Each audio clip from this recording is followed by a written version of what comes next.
Os irmãos podem ficar sentados, amém? Os irmãos podem ficar sentados. Vamos recolher os dízimos e a oferta. E eu agradeço a Deus essa oportunidade de adorar ao Senhor. Fico muito feliz. Eu estava até falando com meu esposo que é culto de homens. Eu digo, mas vai ter mulher, né? Aí ele vai. Aí eu disse, porque geralmente eu nunca tinha participado de um culto assim, só para homens. É a primeira vez. Então agradeço a Deus também essa oportunidade de estar aqui. É maravilhoso louvar o Senhor. E nós vamos adorá-lo nesse momento, com os dízimos e as ofertas, e adorá-lo também, o seu santo nome, com a canção. E eu queria que vocês cantassem juntamente comigo, amém? Vamos adorar ao Senhor.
Senhor.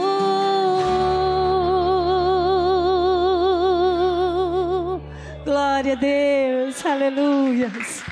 Agradeça a Jesus a oportunidade que você seja cheio cada vez mais do Espírito Santo, amém? Deixa eu abençoe. Eita, que eu vou fazer que nem o meu diácono Nardinho aqui, tremendo. Irmão, eu sei que a gente também não começou 7 horas, mas eu queria ler aqui 2 versículos, né, que eu não posso deixar, porque o Senhor ficou me martelando lá em casa. E vocês olhando para essas coisinhas bonitinhas aí, vocês estão vendo que está representado em 2 cores, né? Então quer dizer que aí são 6 amigos e 6 amigos. Mas eles estão diferentes. Vocês veem que a cor é diferente. E para ele se tornar tudo amarelo ou tudo azul, ele precisa o quê? Eles precisam mudar de algo. Ele precisa mudar. Ou é azul ou é amarelo. É assim que eu estou vendo a igreja aqui, nessas cadeiras e nessas cadeiras. Ela tem que passar tudo para um lado só, para se formar a união. Jesus, ele diz assim: eu sou a casa de vocês. Jesus, ele é o corpo. Ele precisa que todos se tornem um só, né? Eu gosto de botar aqui que toda a igreja participa, né? É bom a igreja botar. Quer colocar aí, Jonilson, aí? Bota aí, João 17 aí. Aí tu bota o 22 e o 23. Gosto da igreja participar, que é pra gente... Aí, igreja.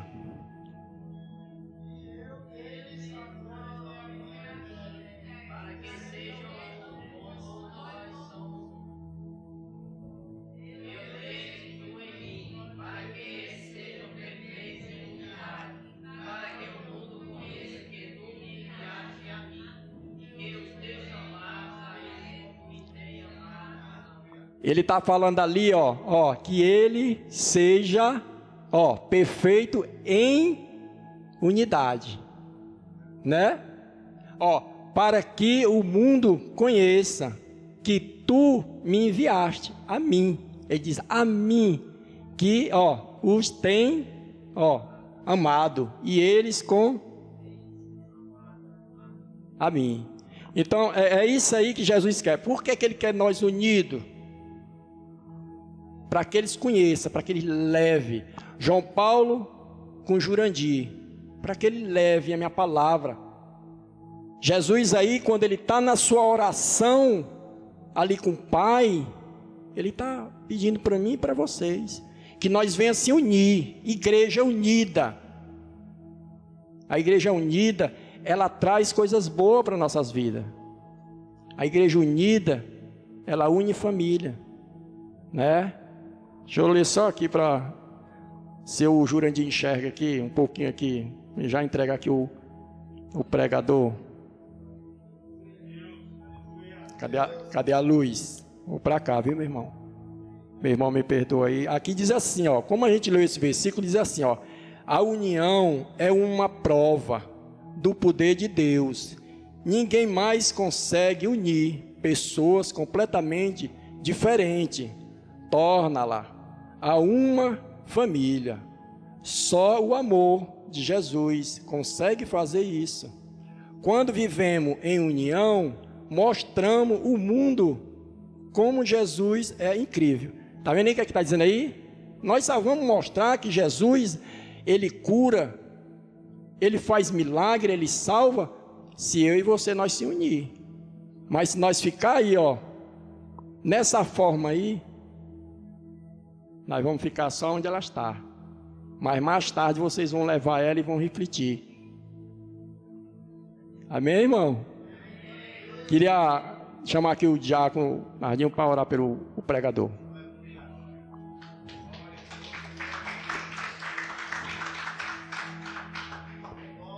Salve da igreja, capaz Senhor, amém? Gostei, viu, do palharinho fez aí agora, glória a Deus. Senhor, vosso Deus e Pai, Deus de infinita graça, misericórdia, entrega agora teu servo nas tuas mãos, Deus. Tu sabes todas as coisas, meu Pai, o que nós necessitamos mudar, meu Pai. É como teu servo diz, nós precisamos mudar, meu Pai. Não adianta nós orarmos, nós chorarmos e continuar com a mesma vidinha, aquela que nós íamos para a terra de Emaús. Mas hoje eu entrego agora o teu servo aqui, meu Pai, que vai trazer a ministração dos céus, meu Pai. Esse maná, esse leite maravilhoso, meu Pai, esse pão da vida que vai vir agora à nossa mente, aos nossos corações. Meu Deus, usa teu servo, derrama agora o teu poder, a tua unção neste lugar. Que a palavra venha nos nossos corações, mas que nós vamos sair daqui, meu Pai, não com pessoas irônicas, mas sim, meu Pai, com pessoas transformadas pelo poder do Senhor. Glória a Deus. Amém.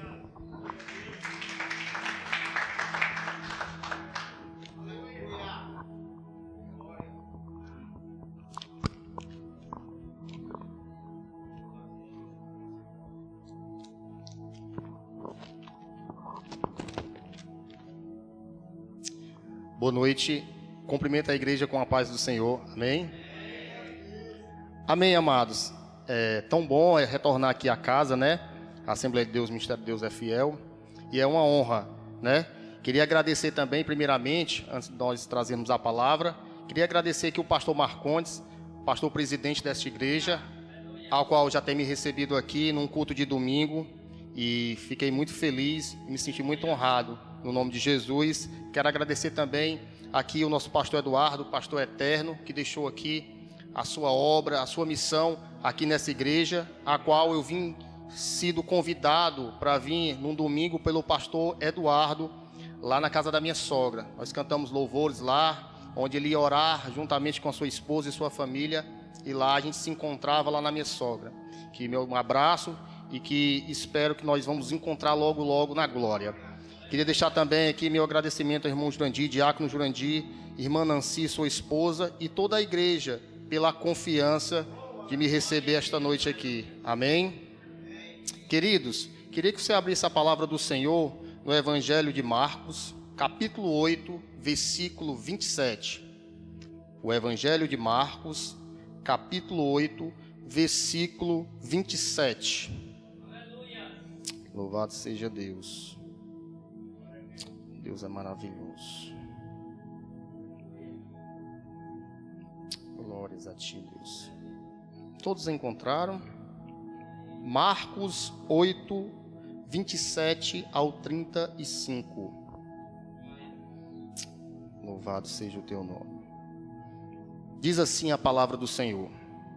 Então Jesus e os seus discípulos partiram para as aldeias de Cesareia de Filipe. E no caminho perguntou-lhe: quem dizem os homens que sou eu? E responderam: João Batista, outros Elias, mais outros, algum dos profetas. Então lhe perguntou Jesus: mas vós, quem dizeis que eu sou? Respondeu Pedro e lhe disse: tu és o Cristo. Advertiu Jesus de que ninguém dissesse tal coisa ao seu respeito. Então começou ele, Jesus, a ensinar que era necessário que o Filho do Homem sofresse muitas coisas, fosse rejeitado pelos anciões, pelos principais sacerdotes e pelos escribas, fosse morto e que depois de 3 dias ressuscitasse. E isto lhe expunha claramente. Mas Pedro, chamando-o à parte, começou a reprová-lo. Jesus, porém, voltou-lhe e, fitando os olhos em Pedro e seus discípulos, repreendeu a Pedro e lhe disse: arreda-te, Satanás, porque não cogita das coisas de Deus, e sim das dos homens. Então, convocando a multidão, e juntamente com seus discípulos lhe disse: se alguém quer vir após mim, a si mesmo se negue, tome a sua cruz e siga-me. E quem quiser, pois, salvar a sua vida, perdê-la-á. E quem perder a sua vida por mim e pelo Evangelho, salvar-la-á. Vamos orar. Senhor Deus e Pai amado, nós te pedimos, meu Deus, o teu Espírito Santo neste lugar, porque sem teu Espírito, meu Deus, essa mensagem passa a ser apenas um discurso. Que a tua palavra fala a tua igreja, fala o nosso coração, quebre, meu Deus, grilhões, aonde precisa ser quebrado. Venha tratar os nossos corações de uma forma completa, Senhor. Que a ação de Deus não venha ser somente humana, mas sim divina e espiritual. Trabalha, Senhor, na nossa mente, arranca tudo aquilo que não pertence a Ti, que não convém com Tua palavra, e que essas vidas que estão aqui venham a ser fortalecidas em Cristo Jesus, em nome de Jesus. Amém. Queridos, essa palavra vai começar numa confissão entre Jesus e os discípulos. Essa passagem, ela é muito forte para a igreja, porque ela traz algo confrontador. E a mensagem do Evangelho, ela por completa, para quem não conhece profundamente o Evangelho, acredita que o Evangelho é algo superficial, acredita que o Evangelho é algo superficial, de uma forma muito leve. Mas o Evangelho, ele sempre vem nos confrontar, porque ele precisa quebrar grilhões da nossa mente, do nosso coração.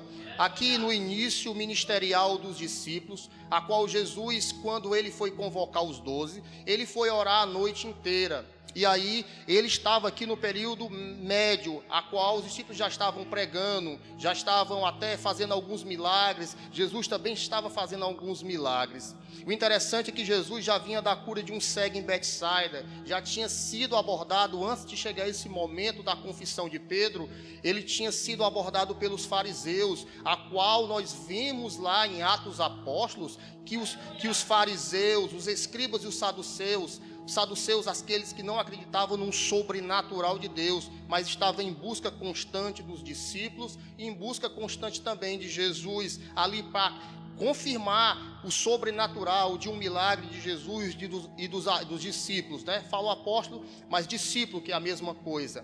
Então aqui, quando Jesus chega em um certo caminho, a Bíblia diz no versículo 27, que era nas aldeias de Cesareia de Filipe. Aqui as aldeias de Cesareia de Filipe, quando você vai para Mateus 16, você vai ver que também houve uma confissão de Pedro, a qual Jesus ali convocou e levantou a sua igreja. E diz que as portas do inferno não prevalecerão contra a igreja do Senhor. E é verdade. Então, aqui quando Jesus chega nesse caminho, nas aldeias de Cesareia, e no caminho Jesus para com os discípulos, e Jesus resolve ali fazer uma entrevista profunda, uma entrevista confrontadora para aquele a qual ele chamou. Se a gente vamos ver aqui também, que no versículo 34, antes que nós cheguemos lá, você vai ver que existia uma multidão que seguia os discípulos, não era só os 12. Na Bíblia, nos evangelhos, você vai ver que existiam chamados condiscípulos, eles eram 70 pessoas também, não escolhidas a dedo como os 12.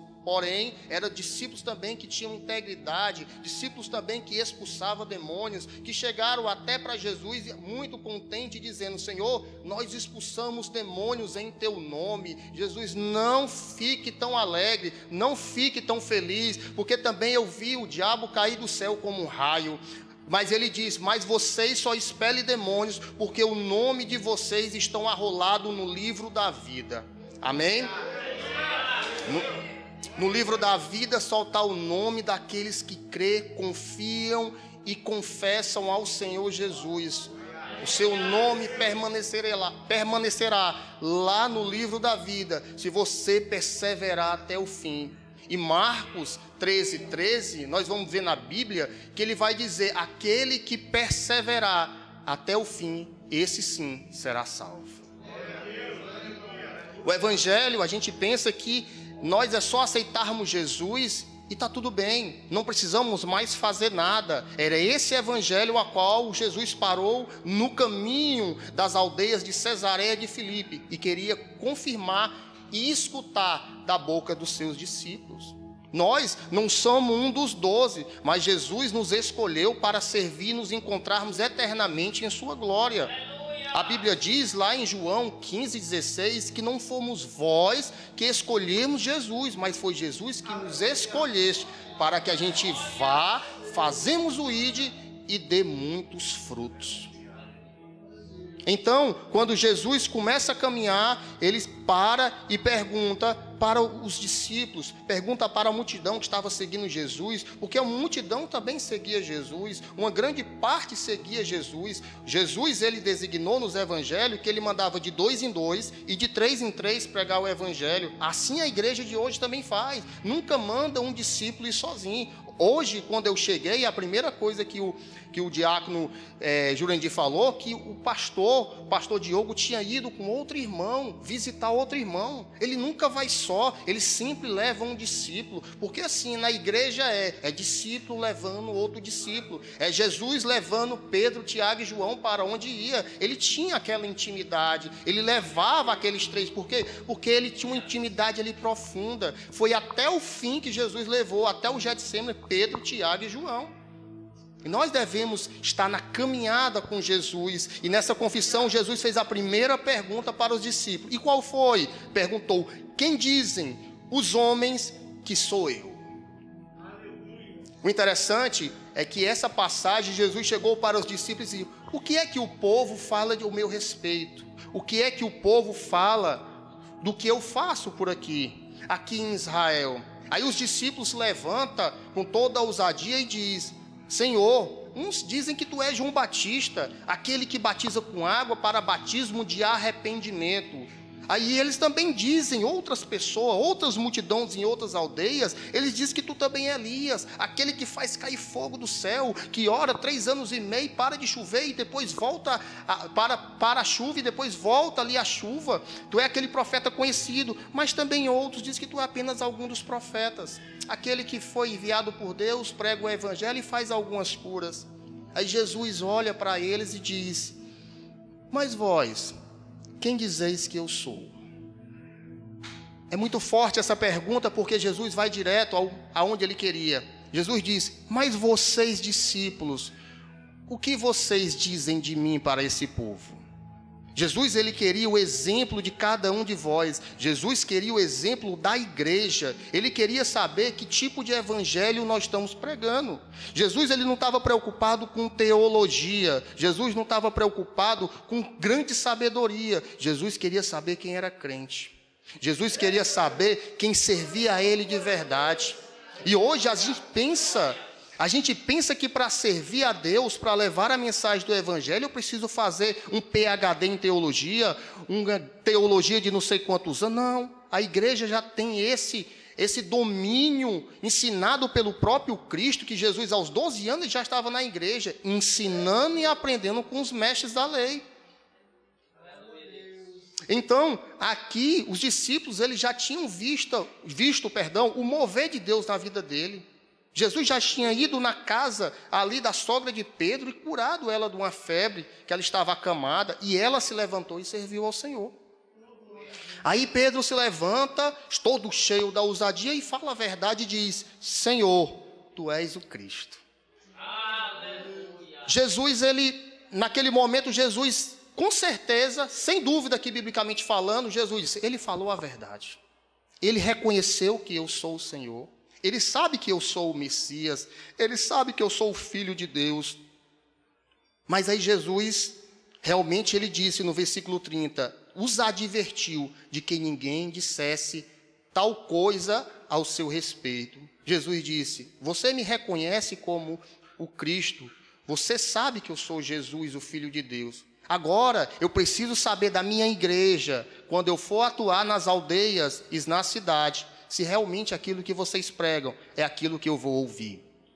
Essa é a proposta de Deus. Jesus, ele precisa saber, e ele vai. A Bíblia diz lá em João 12:26, diz: aquele que me serve, siga-me, e aonde eu estou, ali estará o meu servo. E aquele que me servir, o meu Pai o honrará.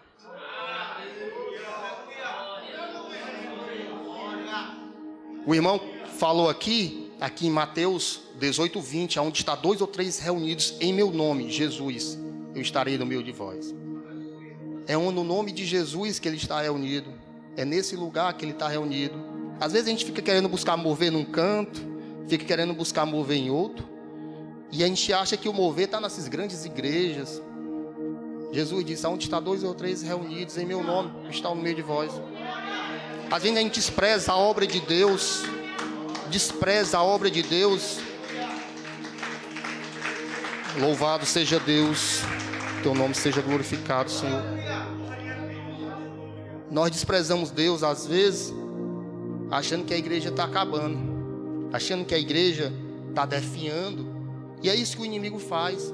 Ele traz coisas no coração do homem, no coração da mulher, para que aquilo que ele vê à direita e à esquerda, ele venha desistir da fé.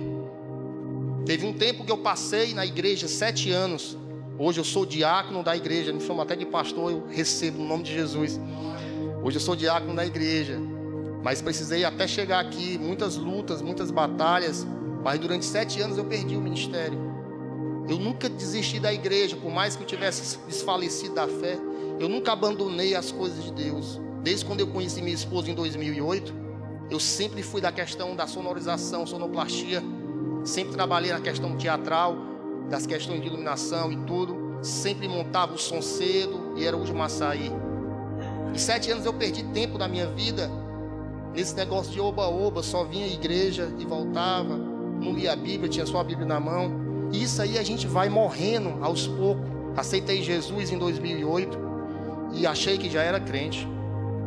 Ia para a igreja todos os domingos, toda terça-feira e quinta quando tinha, que hoje só é terça e domingo. E a gente vai pensando que a gente é crente, é cristão, mas não pode vir um vendaval que a gente tropeça. Sempre briga dentro do lar, na família, porque quando a gente não tem uma estabilidade, um alicerce com Cristo, tudo que aparece ao nosso redor é motivo de a gente desistir. E Jesus queria saber dos discípulos, queria saber da multidão, principalmente aquele que ele confiou e escolheu a dedo, como eu e você e como os 12 discípulos. E ele quer saber, dentro do nosso coração, que tipo de cristão nós somos. O primeiro ponto que eu quero trazer, inicialmente, qual evangelho nós temos anunciado? É o evangelho bíblico ou é o evangelho sistemático? E qual é a diferença desses dois? Eu trouxe apenas esses dois. O evangelho bíblico, ele é aquele que te leva a Jesus. É aquele que te leva para o céu. É aquele que te leva a reconhecer o sacrifício da cruz do Calvário. Mas o evangelho sistemático é esse que tenta mais imperar entre as igrejas, entre os irmãos, diante da sociedade evangélica. É ele que te tira da direção de Deus. O sistemático mundano, ele te leva à religiosidade superficial, aquela que você acha que é crente, mas tudo te tira da direção de Deus. Se alguém não te dá a oportunidade, você se desvia. Se alguém, um amigo teu, sair da igreja, você sai também. Você sempre senta lá para trás para depois criticar a vida do irmão. Mas o exemplo do sistemático mudando, que é apenas superficial, é o que o Pedro estava mais ou menos pregando. Não como eu falei exatamente, mas o que Pedro pregava era mais ou menos isso que eu vou te dizer. Quando ele ia pregar, ele dizia: eu sirvo ao Senhor, foi chamado ao Senhor, mas hoje eu sou de Deus. Aliás, perdão, o Pedro pregava assim: Jesus é bom, ele cura, dá vista ao cego, faz coxa andar, faz mudos falar, ele multiplica pão e peixe. Muitas pessoas até comem 5.000 e 4.000 nas 2 multiplicações. Cura até leprosos. Jesus é bom demais. Vem para Jesus que ele vai te dar e fazer tudo o que você deseja. Esse é o evangelho sistemático. É o evangelho que Jesus vai fazer tudo, vai te dar tudo. Parece que Jesus veio para nos servir. Parece que Jesus virou Aladim agora. Você apenas passa a mão e Jesus já te dá os 3 pedidos, os teus 3 desejos. E falando biblicamente, que o pessoal pensaram que Jesus era assim, a gente vamos lá para Lucas 8, quando a gente olhamos para a mulher do fluxo de sangue há 12 anos, que ela chegou por trás da multidão e tocou com o dedo na orla do manto de Jesus. Ela só quis tocar, ela vazou, ela foi embora. Mas Jesus se levantou porque saiu virtude e poder, que virtude de Jesus é poder. Jesus disse: quem me tocou. Depois Jesus disse: quem me tocou. Jesus disse de novo pela 3ª vez: quem me tocou. Pedro disse: Senhor, todo mundo te aperta e tu vem perguntar quem te tocou. E ele grita: quem me tocou. A mulher se rendeu. Ela já tinha sido curada a tocar em Jesus. Assim que ela toca, ela foi curada, mas ela ia embora. Mas o propósito de Deus não é esse. O propósito de Deus não é só te curar. O propósito de Deus não é abrir as portas de um emprego, te dar um carro ou uma casa, restaurar a questão da saúde. Aquilo que você semeia no coração, aquilo que ele falou, que cogitas as coisas do mundo, é o que mais o homem anseia e deseja. O homem quer sempre crescer, mas quando nas questões materiais, mas quando fala das coisas espirituais, o homem bota a cara. Jesus queria ensinar isso para os apóstolos. Jesus queria ensinar que o mundo não pode receber um evangelho falso, um evangelho doce, onde ele diz em Mateus 5 que nós somos sal da terra. Nós que damos sabor com o evangelho para o Senhor, para Cristo e para a igreja. É nós que devemos dar o sabor onde nós chegamos. Mas parece que quando a gente junta a multidão, o negócio parece que fica adoçado. E não é assim. Jesus pergunta para Pedro, e Pedro estava pregando dessa forma. Mas Jesus não tem compromisso de quem não tem compromisso com Ele. Jesus não tem compromisso quem tem compromisso com o reino, quem não tem compromisso com a igreja, quem não tem compromisso com a palavra, quem não tem compromisso com a oração. E Pedro fracassou ali na palavra. Pedro fracassou naquele momento também, em uns momentos em passagem bíblica, também fracassou também na oração. Pedro dormia na hora da oração no Getsêmani. Jesus ia e voltava 3 vezes. Enquanto Jesus estava em agonia em Lucas 22, antes da última ceia, aliás, depois da última ceia, Jesus foi para o Getsêmani, levou os 3, Pedro, Tiago e João. E lá Jesus: ficai aí, orai sem cessar, para que não entreis em tentação. Espera aí, se Jesus disse que era para orar, que era para eles ficar vigiando, enquanto Jesus ia orar num estado de agonia, e Jesus foi orar um pouco mais distante, mas Jesus disse: orai para que não entreis em tentar. Então, se eu não oro, eu sou tentado. Por isso que a vida de Jesus foi uma vida de oração. Até porque Jesus não pode ser tentado conforme a Bíblia fala, e nem ele tenta ninguém, conforme Tiago, nas epístolas de Tiago ele fala também. Jesus não pode ser tentado, mas ele sabia que mesmo as tentações vinham sobre ele, ele conseguia, porque ele era cheio do Espírito Santo. E às vezes a gente fica dizendo que é cheio do Espírito Santo. Eu sou cheio do Espírito Santo, eu sou cheio do Espírito Santo. Mas deixa eu te dizer uma coisa, biblicamente. Em Lucas 4, quando Jesus foi batizado por João Batista, em Lucas 3, 21, ele saiu das águas, ele já entrou no deserto por 40 dias e 40 noites. Mas lá no versículo 1 do capítulo 4 de Lucas, você vai ver: Jesus entrou no deserto cheio do Espírito Santo.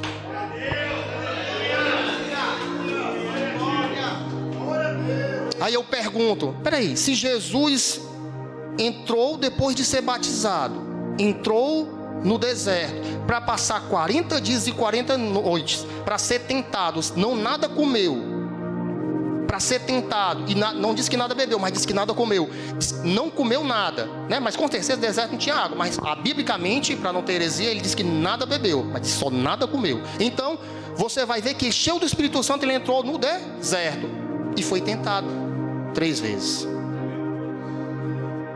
E nós? Mas Jesus era Jesus, ele podia. Jesus era homem como eu e você. E por que eu digo isso? Mas era Jesus, o Filho de Deus, tinha poder. Nenhum poder ele usou. Através da palavra de Deus ele venceu Satanás.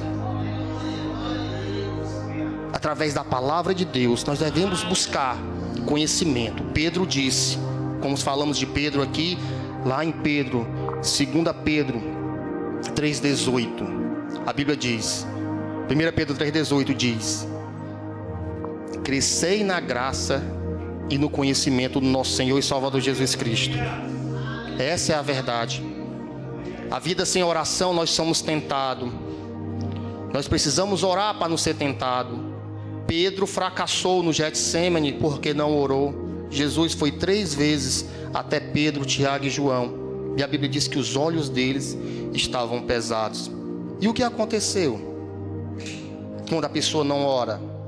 Aconteceu que quando Jesus terminou de orar, os soldados chegaram com Judas Iscariotes, prenderam Jesus, e a primeira coisa que Pedro fez foi puxar a espada.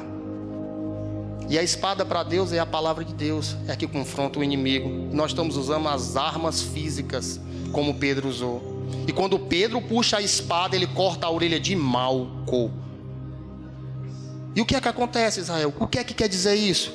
Quer dizer que quem não tem vida de oração está ferindo muita gente no seu ministério.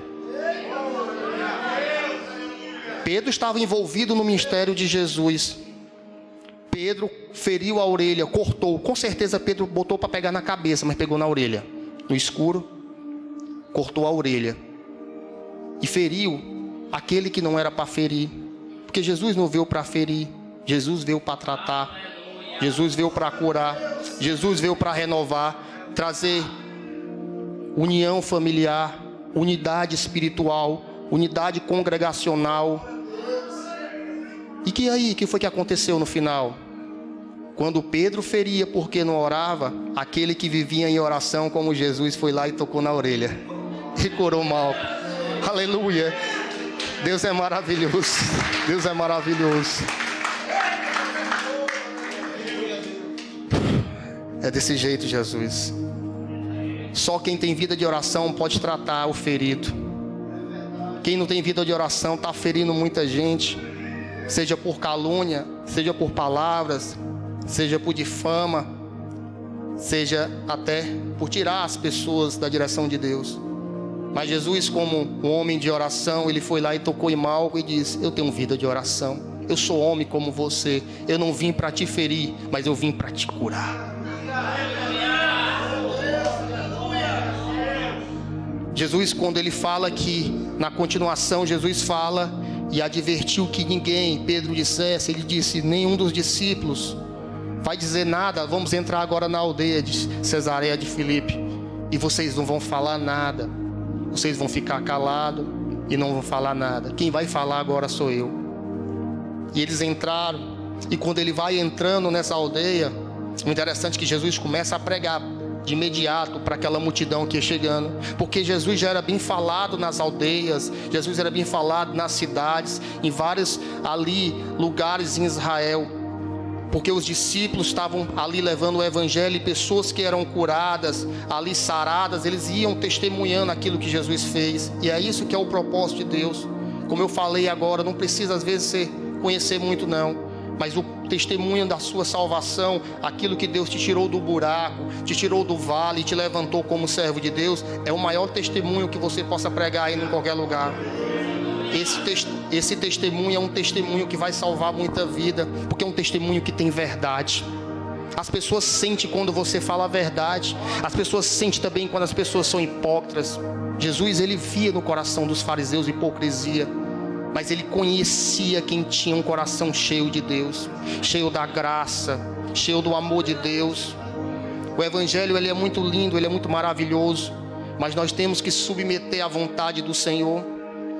Nunca foi fácil para os cristãos servir a Deus. Nunca foi fácil ser cheio do Espírito Santo. Nunca foi fácil caminhar na fé. Quando ele entra lá pregando, Jesus e os discípulos calados, as multidões caladas, Jesus começou a ensinar. A Bíblia diz no 31 versículo, que ele diz que ele começou a ensinar que era necessário que o Filho do Homem sofresse muitas coisas. Jesus falava, fosse rejeitado pelos anciões, pelos principais sacerdotes e pelos escribas, fosse morto, que depois de 3 dias ele ressuscitaria. E a Bíblia diz no 32 que isto ele expunha claramente. Ele era livre. Ele disse, é assim, o evangelho é assim. O evangelho que eu prego é sobre padecimento, é sobre sofrimento, morte e ressurreição. É esse evangelho que é o evangelho equilibrado. Sofrimento, padecimento, sofrimento, morte e ressurreição. O evangelho é esse. Esse evangelho que nós mais vemos hoje é o evangelho que Deus vai te dar tudo. Tenho muito respeito pelas Assembleias de Deus. A nossa igreja é a Igreja Cristã de Leade, ali do Barroso, tem diversas congregações. Lá também dá um pouco a oportunidade para os líderes, né, que já fui líder, sou líder também de célula. Mas o que eu mais amo não é nem estar no altar. O que eu mais amo é quando eu estou na rua evangelizando. Porque parece que é fácil pregar na igreja. Não. É muito melhor na rua do que na igreja. Os problemas estão muito mais aqui do que lá. As pessoas de lá, elas estão sem nada de Deus. As pessoas daqui estão cheias de soberba. Estão com ego lá em cima, achando que sabe de tudo. E às vezes até dorme na hora do culto. Mas o que acontece é que se for falar na Bíblia, a gente vai ver que quem dormia no culto caía do terceiro andar. Paulo, quando ele pregava em Troade, em Atos 20, a Bíblia diz que ele começou de manhã pregando, passou a tarde pregando, e um camarada chamado Eutico, no terceiro andar, sentado, ouvindo a palavra de Deus, dormiu. A Bíblia diz que ele caiu lá do terceiro andar. Paulo parou a pregação, desceu, abraçou o camarada e disse: está vivo, e voltou para pregar até o amanhecer.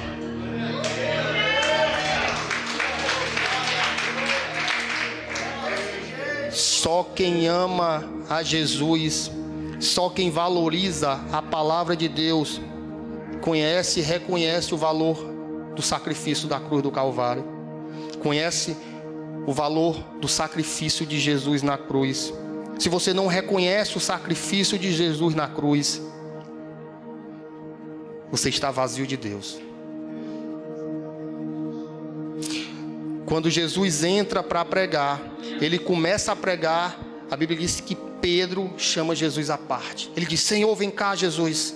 Vem cá, Jesus. Não fala isso, porque nós falamos assim, assim, assim. Eles não conhecem, a gente fala um evangelho totalmente diferente. O evangelho que nós falamos é que tu curava cegos, leprosos, e cegos, leprosos, multiplicava pão, peixes, e tudo que as pessoas desejassem, chegasse a ti, só daria. Jesus disse: não é assim. Eu já falei para eles. Não é assim, Pedro, o evangelho. Jesus estava sempre ensinando e sempre ensina aos discípulos como nós, eu e você. Ele sempre quer ensinar. O segundo ponto que eu quero tratar diante dessa mensagem: qual é a sua reação diante de Jesus? Aqui Pedro logo se rebelou, Pedro logo se envergonhou, Pedro logo chamou Jesus à parte e disse: não é assim, Jesus, não fala assim, minha imagem vai ficar mal falada, eu falei tão bem de ti, Jesus. Mas não era desse jeito. Você esqueceu que ainda vou morrer na cruz. As pessoas pensam que eu sou um herói, pensam que eu sou imortal, e ele é, né? Mas o pessoal pensa que eu sou imortal, pensa que eu nunca morro, eu vim aqui só para dar tudo, eu sou o Papai Noel. Não é não. As pessoas precisam reconhecer que eu sou o Senhor. E se Ele é o meu Senhor, Ele precisa me governar. Então qual é a sua reação diante de Jesus? Você crê? Você duvida? Ou você desiste logo? Em Mateus 14, 22, você vai ver que Jesus, Ele chama os discípulos. Ele chama Pedro mais os 12 e diz: vamos, me leva para o monte, eu vou orar. Eu preciso orar, eu dependo da oração, eu dependo do Pai. Me leva para orar de noite, na madrugada. Eles entraram no barco, foram com Jesus, atravessaram o mar e chegaram no monte, deixaram Jesus. E Jesus disse: agora volta para casa, amanhã de manhã vocês vêm me buscar. Quando eles saíram, no meio do caminho, as ondas açoitavam esse barco, batiam as ondas neles em tempo de naufragar, afundar. Aí Jesus vem andando sobre as águas, em Mateus 14, 22, quando Pedro escuta a voz do Senhor dizendo: não temas. Pedro escuta, os discípulos escutam, vê ele andando sobre as águas. Pedro diz: se és tu, Senhor, mande ter contigo. Aí Jesus diz: vem Pedro comigo. Se és tu, Senhor, mas vem. Tu duvida, mas vem. Pedro foi. A Bíblia diz que Pedro disse, se és, ele disse, Senhor, manda ter contigo, se és o Senhor. A Bíblia diz que todos eles estavam atemorizados. Mas a diferença é a forma que nós se expressamos diante do Salvador, diante do nosso Senhor, se é Ele que nos governa. Parece que Pedro não estava reconhecendo muito bem ali, até por causa da escuridão ali no meio do mar. Ali era escuro, tudo escuro. Mas ele ouviu a voz do Senhor, mas mesmo assim ele não reconheceu muito bem a voz do Senhor e ainda foi na dúvida. E o que mata a gente é a dúvida do Evangelho. O que mata a gente é quando a gente não temos a certeza do Espírito que habita dentro de vós. Israel, mas será que eu tenho esse Espírito Santo? Será que o Espírito Santo habita dentro do meu coração? Ele habita dentro da minha vida? Será que realmente o que eu faço, Deus está em mim? Será que eu estou selado pelo Espírito? É por isso que é um selo, que o Espírito Santo é o selo daqueles que crê. Em Efésios 1:13 vai dizer, todo aquele que ouve a palavra da verdade e o evangelho da vossa salvação, tendo nele crido, foste selado pelo Espírito Santo da promessa, que é o penhor da vossa herança. Penhor é garantia, herança é a salvação. E o selo, selado, Espírito Santo. Mas tem que ouvir a palavra. Ninguém se converte se não ouvir a palavra de Deus. Não dá. Romanos 10:17 diz, vai dizer em Romanos 10:17 que é pela pregação da palavra de Deus que nós cremos ainda mais, pela pregação da palavra de Deus que nós somos salvos. Então, querido, você vai ver que quando Jesus, ele duvida, Pedro duvida, Jesus vai até ele, duvidou, olhou para a força da tempestade e afundou, porque duvidou, e quem duvida afunda mesmo. Porque lá em Tiago, você vai ver 1:6 que, porque quem duvida é semelhante à onda do mar, impelida e agitada pelo vento. A dúvida te faz perder a esperança. A dúvida de se você é ou não é crente te faz perder a esperança. E o que mata a esperança de um cristão é porque ele não tem vida com Deus. E a igreja não pode impor essa vida com Deus. A igreja é lugar de ensinar, de tratar, de trabalhar, de aconselhar, de estar junto, de firmar, estar em unidade. Mas quando a vida não quer estar em unidade, ela se perde. O vento leva e é rápido. Você já viu o vento passando? Passa, depois some, aí depois vem novo, leva as folhas. A Bíblia diz que nós leva como folha essas pessoas que não creem em Jesus. Só a vida de relacionamento com Deus te faz firmar com Jesus.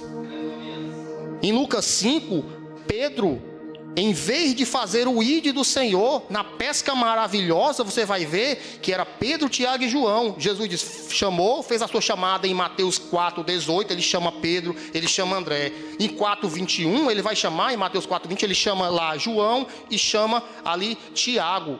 Mas ele mandou fazer o ide, e lá em Marcos 16:15, ide e pregai o evangelho a toda a criatura. E no 16 ele vai dizer, quem crê em mim e for batizado será salvo. Será. Quem não crê em mim será condenado.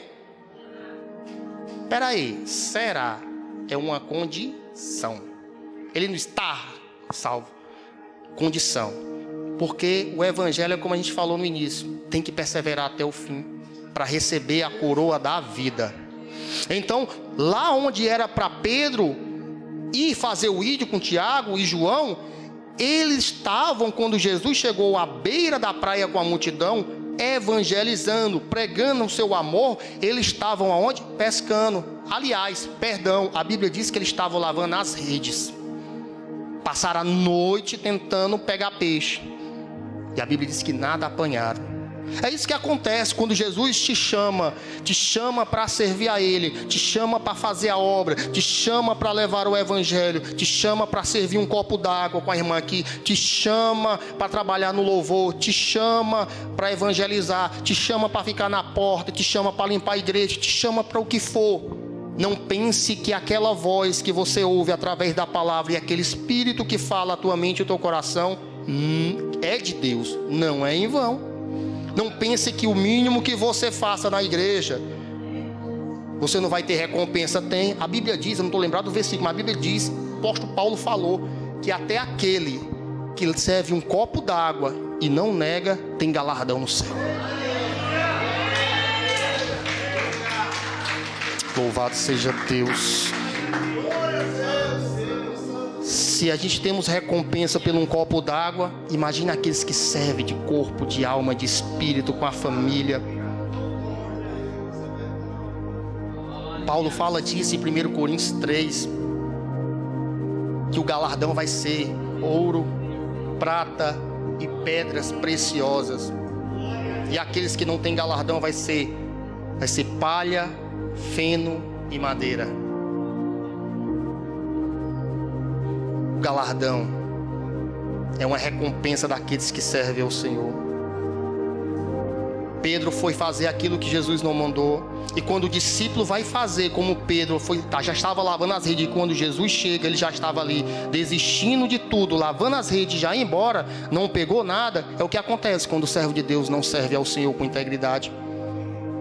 Nada ele vai apanhar, dá tudo errado. Desculpe a expressão, só quebra a cara. Já aconteceu comigo. A gente só quebra a cara quando a gente quer fazer do nosso jeito. Quando às vezes o ministério está dizendo é desse jeito, assim, não, desse jeito eu não vou fazer. Porque tudo que a gente faz no ministério, que Deus levanta homens dentro da casa do Senhor, a gente às vezes não dá muita importância. Mas ao lado de fora, a gente dá importância em tudo. A gente abre as portas do lar, a gente separa o nosso tempo. E só tem tempo quem separa tempo para Deus. Porque Deus separa 24 horas o tempo para estar contigo até a consumação dos séculos, como Ele falou em Mateus 28, 20. Então, o que acontece, se a gente fazer sem a direção de Deus, nós quebramos a cara. Mas Pedro, ele deu uma reviravolta. Pedro, porém, depois de tudo isso, ele aprendeu. Porque quando Jesus chamou, reprovou ele, Jesus chamou a parte e disse, e repreendeu a ele e disse, arreda de mim, Satanás, porque tu cogita das coisas, não cogita das coisas de Deus, mas sim da dos homens.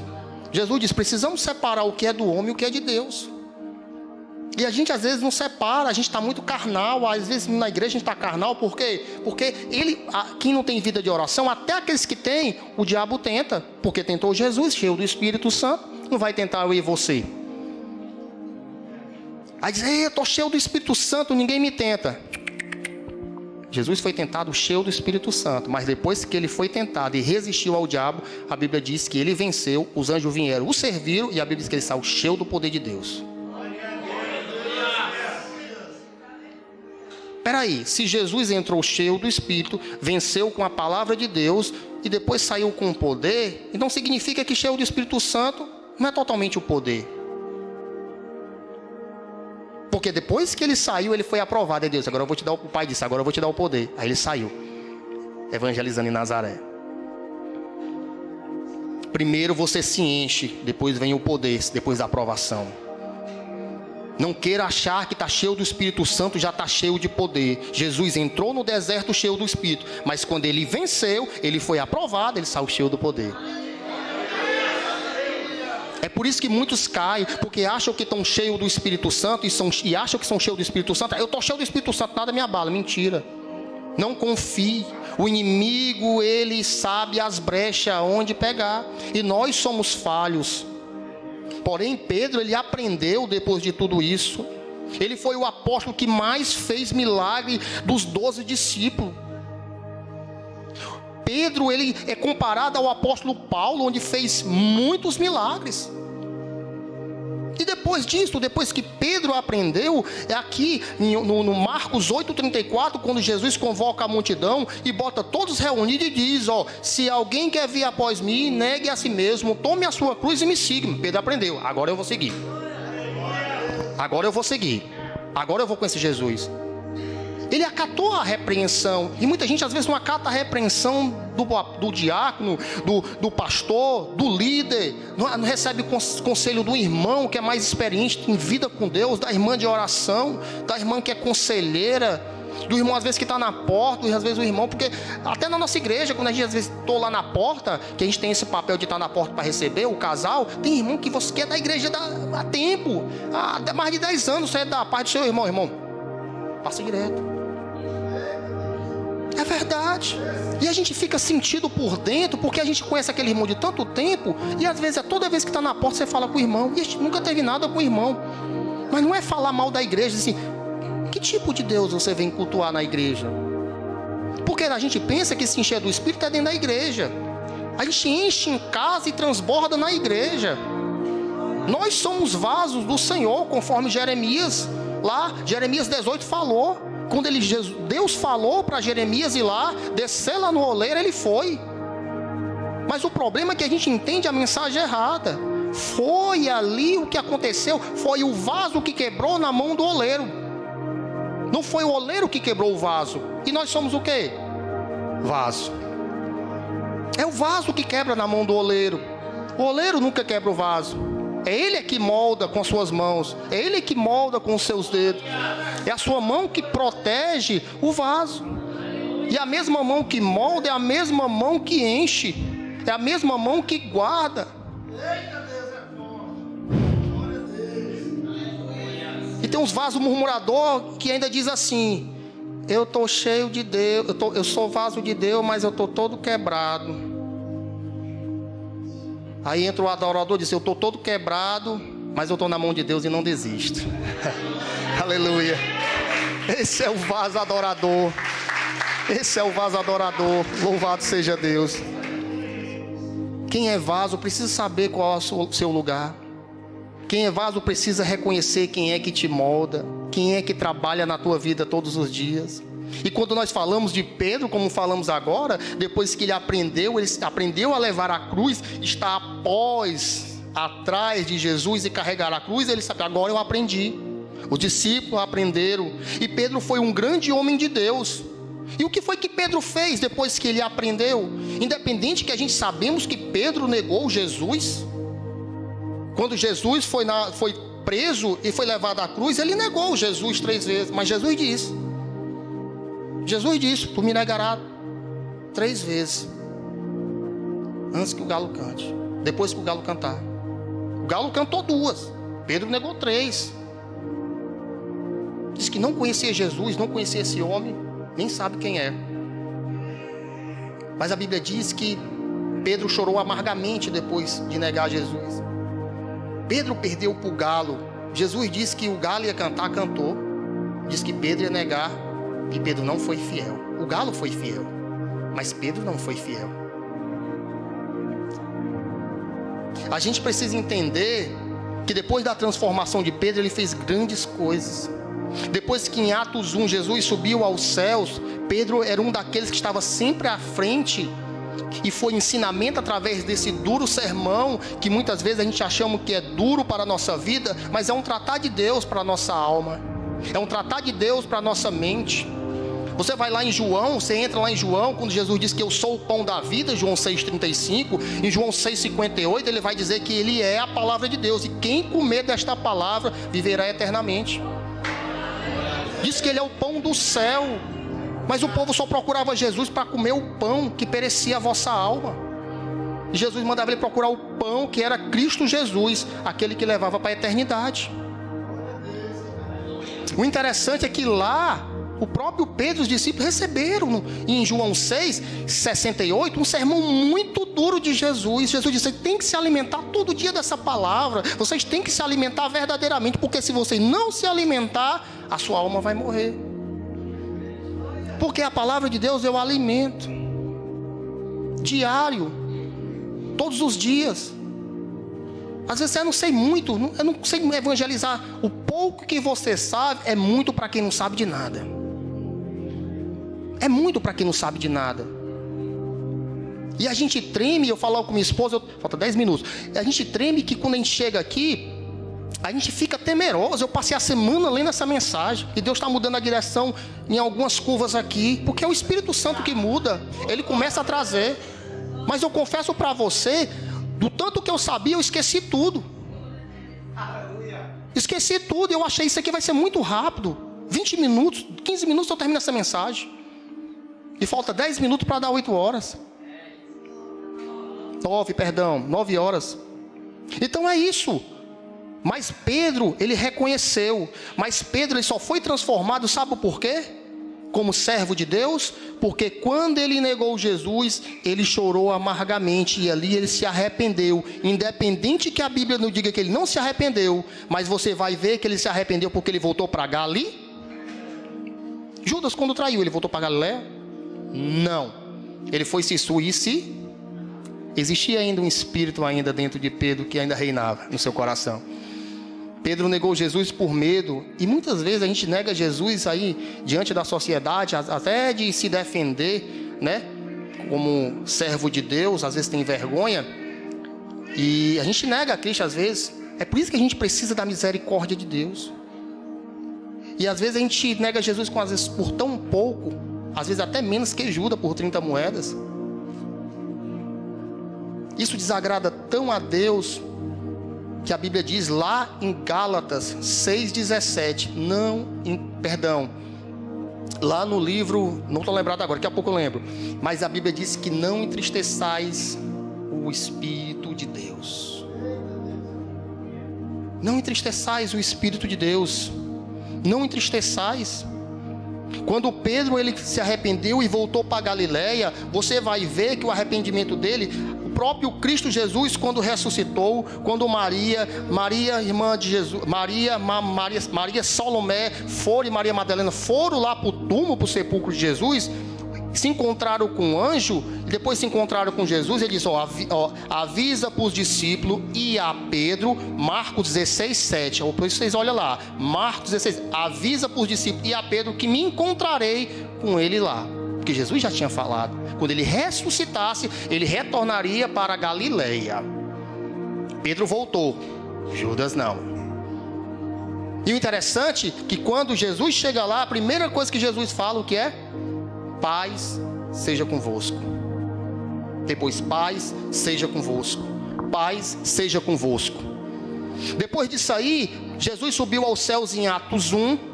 Pedro, como líder da igreja, ficou aguardando com a multidão de 500 pessoas naquele lugar, onde viram Jesus subir aos céus, em Atos 1:8. Você vai ver que Pedro foi aquele primeira pessoa em Atos 1, Atos 1:15, foi a primeira pessoa que levantou uma assembleia em oração para a escolha de Matias, aquele que ia substituir Judas Iscariotes. Em Atos 2 foi o primeiro sermão de Pedro. 2:14 foi o primeiro sermão de Pedro no dia de Pentecoste, que cheio do Espírito Santo, que eram de 500 pessoas, começou a oração, caiu para 120, de 120 teve o primeiro sermão em Atos 2, capítulo 14, subiu a igreja de 120 para 3.000 pessoas. Esse é um homem de Deus, aprendeu o que era a sua chamada, e Deus chama não só apóstolo, é eu e você. A gente precisamos dar lugar e dar brecha para que o Senhor venha trabalhar na nossa vida. Em Atos 3, você vai ver que Pedro e João, eles entraram ali na porta do templo, tinha um homem ali, um coxo de nascença. Pedro disse, eu não tenho nem um centavo, mas eu não tenho prata nem ouro, mas o que eu tenho é levanta e anda em nome de Jesus de Nazaré. E a gente pensa que servir a Deus é dinheiro. Não, é estar com o coração disposto, é estar com o coração disponível a Deus. Em Atos 4, ele levanta o segundo sermão. A igreja estava 3.000, subiu para 5. Em Atos 5, você vai ver que ele estava lá com Ananias e Safira dentro do templo ensinando, negaram aquilo que era de Deus. E ali ele desmascarou ali Ananias e Safira. Em Atos 9, 36, ele já estava com tanto poder do Espírito Santo e glória de Deus sobre a vida dele, que ele ressuscitou Dorcas. Ele fazia muita coisa porque Jesus estava com ele. Ele aprendeu de verdade o que é ser servo de Deus. Ele aprendeu de verdade o que é ser homem de Deus. E Jesus só vai derramar poder quando nós passamos pela prova do Senhor. É quando nós passamos. A gente, como eu falei agora, a gente pensa que o Espírito Santo não está convosco. E eu quero finalizar aqui que o Espírito Santo sempre esteve nos ajudando, desde a criação do mundo, de Gênesis e Apocalipse. Em Gênesis 6, o Espírito Santo sai da terra por causa do pecado do homem. E em 1 Samuel, capítulo 15, você vai ver que a prova que o Espírito Santo vinha na terra de vez em quando para os profetas. Em Ezequiel 1, você vai ver que ele foi visto no céu, cooperando com os anjos. Quem? O Espírito Santo. Em Lucas 1, em Lucas 2, o Espírito Santo volta para a terra, ele vai encher Maria, vai encher Isabel, vai encher João Batista, enche Zacarias e Simeão. Em Lucas 3, 21, o Espírito Santo vem 30 anos depois e enche quem? Jesus no batismo. Em João 14, 26, Jesus prometeu que rogaria ao Pai para que ele enviasse o Espírito Santo à igreja para auxiliar a igreja. E em Apocalipse 22, você vai ver que o Espírito Santo foi... O João viu o Espírito Santo no céu. Viu no céu. O Espírito Santo é citado com a igreja no novo céu e na nova terra. Amém? Aleluia. Pelo João. Pelo próprio apóstolo João, que morreu por morte natural. E você? Como você tem crido nesse evangelho? Como você tem servido ao Senhor? Eu quero finalizar dizendo para você esta noite: aonde que você quer chegar?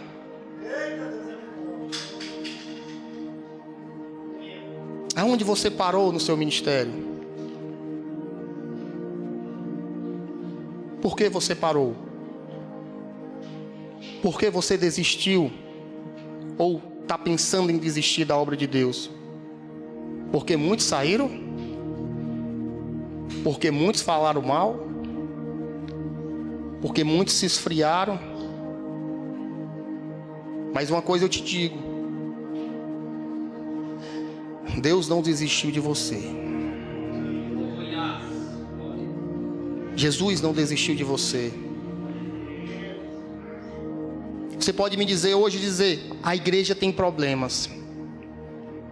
Qual a igreja não tem? De Gênesis e Apocalipse. As cartas que Paulo escreveu, Gálatas, 1ª, 2ª Tessalonicenses, Colossenses, 1 Timóteo, 2 Timóteo. Para que escrever essas cartas? Problemas na igreja, para levar o evangelho a qual eles conheciam e tinham intimidade com Deus. Toda igreja tem problema, mas Deus quer levantar cada um de vós para fazer a diferença. Mas o maior problema não é a igreja. O maior problema é vocês não sendo igreja. Porque se nós sairmos da igreja, nós seremos um membro amputado. Um membro sem a presença do Espírito. Um membro sem a presença de Deus. E quando nós conhecemos a Jesus, a Bíblia diz, e deixamos de servir a Ele por qualquer ato de soberba, orgulho, 7 espíritos imundos entram em nós. Nós vamos perecer. Deus não esqueceu de você. Deus jamais esquece de mim, de você. Deus não esqueceu de Noé na arca, não, nem da sua família. Deus não esqueceu de José no Egito, também não. Deus não esqueceu do povo de Israel no deserto, não esqueceu. O povo que esqueceu o próprio Deus, mais de 600 mil, abandonaram o seu ministério e a sua chamada e voltaram. Mas ele nunca desistiu. Josué, Caleb chegaram lá na terra prometida. Deus não esqueceu de Sadraque, Mesaque e Abidnego na fornalha. Ele livrou, e a Bíblia diz que nem chumasco de fumaça ficou nos seus cabelos. Deus não esqueceu de Daniel na cova dos leões. O rei correu de manhã em Daniel 6,19 e disse: Daniel, servo do Deus vivo, dar-te-ia por acaso o Deus a quem tu serve ter te livrado da cova dos leões? Daniel grita ali dentro: ó rei, tu vive eternamente. Ele honrava aquele rei. O rei não dormiu a noite toda. O rei dispensou os cânticos. Daniel foi avassalador a perseguição dele, assim como Saul perseguia Davi. Perseguiram de todos os modos Daniel, mas ele disse: eu não deixo de orar. Eu abro as janelas, mas eu vou orar ao meu Deus. Servo de Deus, ele não pode desistir de Deus diante das perseguições. Ele vivia dentro de um período babilônico, onde tinha outros deuses, mas Deus, eu vou te levantar. Ele veio do cativeiro, Jesus, mas eu vou te levantar. Quando você vai ler Daniel, você vai ver que ele chegou como ali um dos mais sábios da Babilônia. Depois ele foi promovido por líder dos sábios, líder dos sábios. Depois ele foi no 3 porteiro da sala do rei. Depois ele foi escolhido como um dos presidentes, porque tinha um espírito de excelência, em Daniel 6:5. E ficou um dos 3 presidentes que comandava 120 satrapas. Homem de Deus é levantado por Deus, mas precisa estar buscando. Nunca se corrompeu em comer os manjares do rei. E às vezes se corrompe por qualquer coisa, até pelo um celular, pelo um carro. Quando Deus dá um carro, o irmão abandona a igreja, não leva o irmão de carona. Mas eu quero te dizer que Deus não esqueceu de você na cruz do Calvário. Jesus preferiu morrer do que viver sem você. Jesus morreu para que você tivesse uma vida em Cristo Jesus eternamente. Deus, ele vai te confrontar a todo instante, porque a palavra de Deus, aquela que não confronta o homem e a mulher de Deus, ela nunca vai te transformar. Uma coisa que eu aprendi, que a palavra que não confronta o homem, a palavra de Deus que não confronta o homem, e ele sai aqui da igreja como se nada tivesse acontecido, não é graça de Deus. Ela fala no mais íntimo, por mais que nós servimos ao Senhor, mas ela vai falar alguma coisa, porque o Espírito permeia entre vós. Deus, ele caminha sobre vós. Os anjos assistem dos céus o culto, porque é mais de 2 ou 3 reunidos em seu nome. Ele te ouve a tua oração no teu lar. Ele sabe dos teus choros. Ele conhece as tuas pelejas. Ele conhece as tuas dificuldades. Ele sabe o quanto tu tem lutado para agradar o coração de Deus, o quanto tem sido sofrido as lutas e as perseguições diante de ti, para tu permanecer nesse ministério, nessa casa. Mas não perde a presença de Deus, não perde esse Espírito Santo, que é Ele que te pode fortalecer. Se você perder o Espírito Santo, você perdeu tudo. Se você perder a presença de Deus, você perdeu tudo. Eu quero te dizer essa noite que Deus, ele é contigo. Se fortaleça mais. Muitos crentes estão aqui esta noite, muitos estão em casa por algum motivo, mas se você está aqui e essa palavra confronta o teu coração, é para que você leve ela ainda mais fortalecida para aqueles que estão querendo desistir da fé. Só a palavra pode tirar o homem do cativeiro. Se não for a palavra de Deus, o Espírito não atua. A Bíblia diz em João 14 que ele enviou o Consolador, e aquilo que ele ensinou, a gente só vamos entender aquilo que foi dito. Em João 14, para que não venha falar errado aqui, João 14, às vezes eu misturo muita coisa. João 14, a Bíblia diz do Consolador: mas o Consolador, o Espírito Santo, a quem o Pai enviará em meu nome, esse vos ensinará todas as coisas que eu vos tenho dito. Ele só ensina aquilo que ele tem dito, e ele só vai trazer à lembrança aquilo que ele te falou. Se ele te falou, ele vai cumprir. Se ele te falou, ele vai te trazer a lembrança. É a lembrança de Deus e do seu Espírito que vai te fortalecer na fé. Queria orar por você, queria que você ficasse de pé para finalizar esta palavra.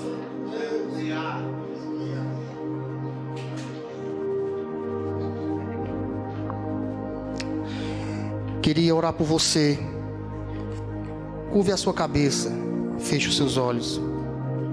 Poderoso Deus, Pai amado, Tu conheces e sonda o nosso coração. Tu sabe aquilo que precisa ser tratado na nossa vida. Tu sabe, meu Deus, que os Teus servos vieram esta noite aqui, direto e indiretamente. Mas Tu sabe, meu Deus e meu Pai, que tem algo sempre a tratar no nosso coração.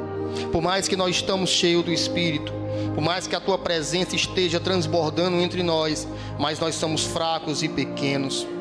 A Tua palavra diz em João 3, meu Deus, que o Senhor cresça e nós diminuamos. Mas a Tua palavra diz que quando a gente se aproximamos do Senhor, o Senhor brilha cada vez mais sobre nós. Ele ilumina mais ainda a nossa vida. Que o Senhor possa, Senhor, tratar aquilo que precisa ser tratado no nosso coração. Que o Senhor possa arrancar, meu Deus, aquilo que não pertence à nossa mente. Mas a Tua palavra vem encher as nossas vidas. Que possamos ser usados como os atalaias do Senhor. Homens e mulheres de Deus que desejam e anseiam estar na Tua casa. Que possamos orar mais por aqueles que se afastaram da Tua presença, daqueles que pagaram o preço do Evangelho e desistiram. Nós não podemos desistir dele, porque nós somos cristãos. O Senhor nos ensina a orar incessantemente, orar e vigiar sem cessar. Essa é a ordenança de Deus. Nós cremos que toda palavra ela vai brotar, por mais que o servo, por mais que a serva de Deus não se renda aos Teus pés, mas o Senhor vai trabalhar no tempo certo, porque Tu falaste, meu Deus, do filho pródigo, e ele saiu de casa, mas quem voltou para casa foi o filho, não foi o pai que foi buscar, mas ele reconheceu. A Bíblia diz que ele caiu em si, em Lucas 15, que ele caiu em si na consciência e voltou e disse: eu errei contra o céu e contra o meu pai, e não sou digno de ser recebido como um filho. Mas o Senhor recebe, Tu recebes, meu Deus, cada um de vós, recebe a nossa oração, porque a Tua palavra diz que a oração de um justo pode muito em seus efeitos. Senhor, fala, Senhor, todos os dias com cada um de vós, que não possamos sair daqui, meu Deus, fracassado, mas que possamos sair daqui comovidos, tocados, mesmo que o Senhor toque na nossa ferida, mas o Senhor toca para sarar,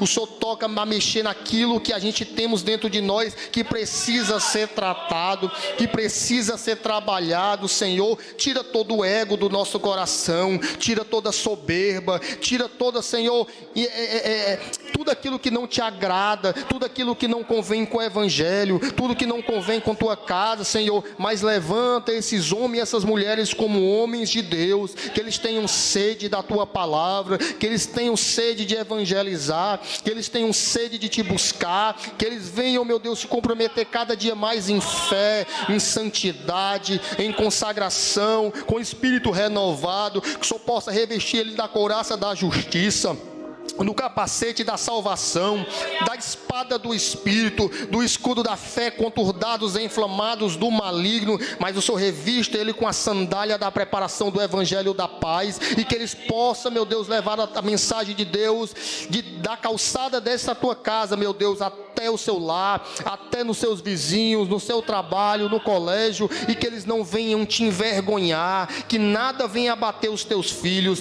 que nada venha abater as Tuas filhas, e que eles possam ver a resposta de Deus brotando nos corações, que eles possam contemplar o agir de Deus, confiando, crendo, que ele volte na tua casa testificando e dizendo que só o Senhor é Deus, que Deus faz, que Deus cumpre, que Deus leva para o céu, que Deus é o Rei dos reis e Senhor dos senhores, porque João teve um encontro perfeito contigo, Senhor, e ele foi até a Nova Jerusalém e disse: Maranata, ora vem Senhor Jesus.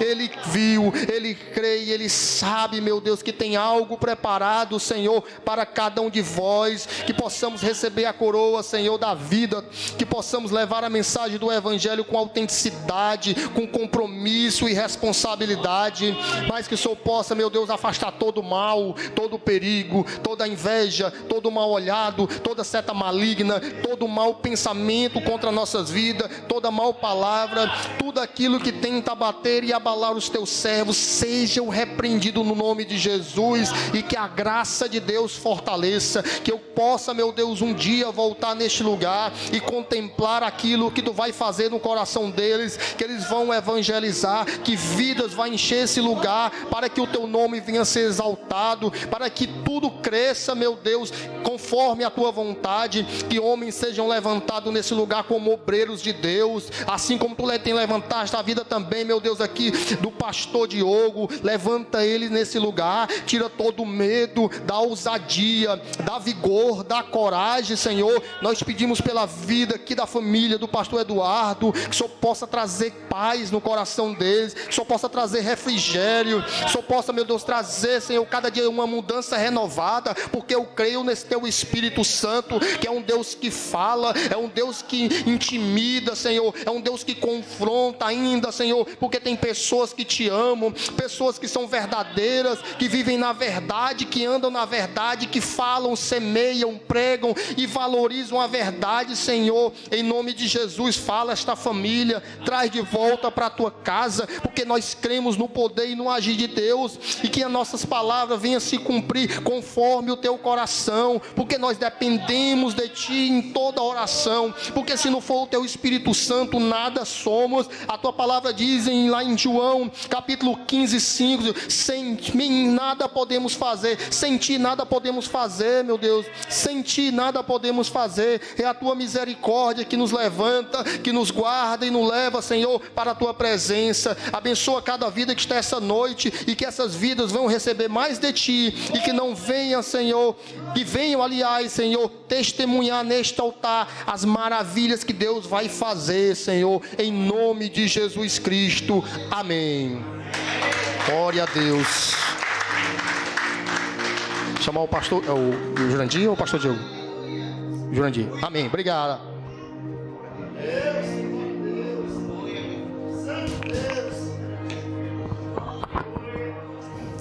Eita, que palavra abençoada. Quem a recebeu aí, dê um glória a Deus aí. Eita, a palavra abençoada. Meu irmão, já é 9h15, mas a gente começou quase 7h30, né? Dá pra gente, né? Aí eu e o abençoado aí, né? Realizamos esse presentezinho para vocês. Não é um presente aquele que dá para vocês, né? Mas foi com amor, irmão. Foi com amor, né? Eu fico olhando para ele, não tenho nem vontade de dar a vocês, só para deixar de enfeite, né? Mas nós fizemos para vocês aí, para vocês não, para nós, né? Para nós, né? E eu creio que Deus, ele fica assim, com o coração dele batendo forte, né? Quando ele tem uma igreja unida, né? É como foi dito aqui, né? Queria que todos os homens estivessem aqui, né? Mas a vontade de Deus era só que esse estivesse aqui, né? Vamos ficar só com esse, pra gente bater. Ei, João Nilson, nós vamos bater de todos que a receber junto, ou é de um em um? Como é? Tu e todos, né? Para ir mais rápido, né? Aí depois nós, o lanchezinho da gente ali, né? Eu vou aqui dar pro pastor encerrar orando, aí depois nós vamos receber todos e vamos bater a foto. Amém?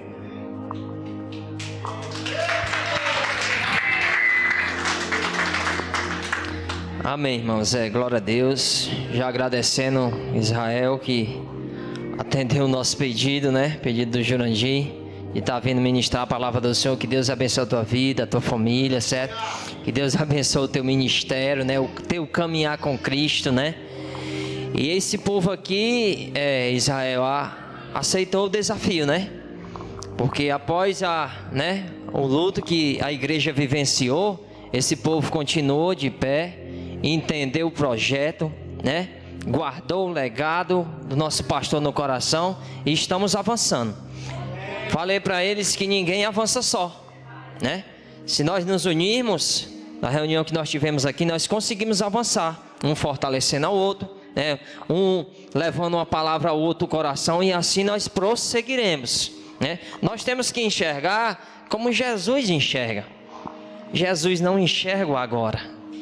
Jesus enxerga lá na frente. Jesus não está vendo essas cadeiras secas. Jesus está vendo essas cadeiras cheias, cheias de pessoas firmadas na presença de Deus. Os irmãos já me chamam de pastor, né? Ainda estou assimilando essa responsabilidade, né?